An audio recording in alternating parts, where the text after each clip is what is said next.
Agora a explicação da página 109, as atividades de prismas e de pirâmides.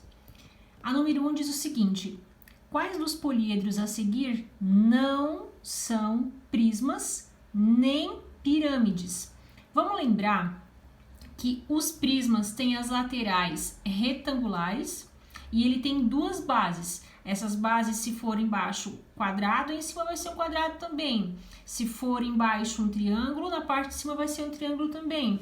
Por exemplo, se eu pegar essa situação aqui, ó, eu tenho 1, 2, 3, 4, 5, 6. Eu tenho um hexágono. Então, se a base é um hexágono, aqui em cima também vai ser outro hexágono. Ele tem duas bases iguais e as laterais são retangulares, paralelogramos, que é o que a gente fala, tá? Então, eu estou usando esse exemplo já para dizer, isso aqui é um exemplo de prisma. E a pirâmide é quando ela tem uma base triangular, ou quadrangular, ou hexagonal, e aí as laterais dela seguem todas para o mesmo vértice, e as laterais são sempre triangulares. Quando tem situações diferentes dessas situações, a gente não pode classificar como sendo prisma e nem como sendo pirâmide, tá? Então, vocês vão olhar essa figura. A base dela é um retângulo e as laterais sobem todas elas triangulares. Olhem bem. Tem primeiro um retângulo aqui na lateral, depois sobe um triângulo. Isso aqui é uma pirâmide? É um prisma? Sim ou não? É só isso que é para vocês classificarem, tá? Depois a número 2. Associe cada figura do poliedro à representação de sua planificação, escrevendo a letra e o símbolo romano correspondentes. Depois, classifique-os em prismas ou em pirâmides. Então, a gente vai fazer uma comparação, ó.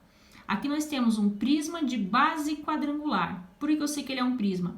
As duas bases são iguais e as laterais são retangulares, tá? Aqui vai acontecer a mesma coisa, tá? Também é um prisma, ó. Aí eu quero que vocês olhem. Essa figura A, ela tem que representação planificada? Ela corresponde a essa figura aqui? Ela corresponde à figura número 2, à figura número 3 ou à figura número 4? Então, eu vou associar. A letra A é o número 2. Só um exemplo, tá, pessoal? A letra B é o número 1. E aí, vocês só vão fazer essa associação. Não precisa fazer o desenho no caderno, até porque é bem complicadinho. Mas é só escrever a associação. Agora, aqui na questão 3. Como é que a gente vai fazer esta atividade? Você sabe nomear os prismas e as pirâmides? Esses poliedros podem ser nomeados de acordo com o polígono de suas bases. Então, a gente tem que sempre olhar para essa parte da base, ó. Conforme é a base, é como a gente vai chamar tanto o nosso prisma quanto a nossa pirâmide, tá? Nós temos alguns exemplos, ó. Ele é um prisma, porque as duas bases são iguais e as laterais são retangulares. Então, a gente vai falar que é prisma de base. Como é que é a base dele? É um triângulo. Então, é um prisma de base triangular. Aqui nós temos uma pirâmide, ó. Mas a base continua sendo um triângulo. Então, a gente fala que é uma pirâmide de base triangular. Aí, eles usaram o mesmo exemplo. Aqui um prisma pentagonal. Por quê? Porque as bases são pentágonos. Daí a gente faz a leitura. Prisma de base pentagonal. E quando é uma pirâmide? É uma pirâmide de base pentagonal. Sempre levando em consideração qual é a base da figura, tá?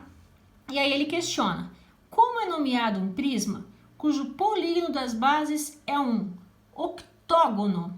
Lembrando que octógonos são quando temos 8 lados, né? No nosso polígono. Então, ele vai ser um prisma de base. Dá uma olhadinha, confere, pesquisa no material de vocês que vocês vão encontrar. E como vai ser chamado um prisma de base hexágono? Quando o polígono é um hexágono. Quase que eu dei a resposta já. Letra B.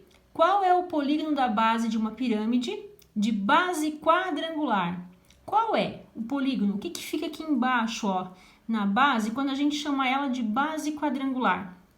Que figura vai ser? Vai ser um triângulo, vai ser um quadrado, vai ser um pentágono? É só isso que é para vocês escreverem, tá? E quando a base da pirâmide for heptagonal? Hepta vem de quantos lados, tá? É isso que eu quero que vocês pensem ali certinho.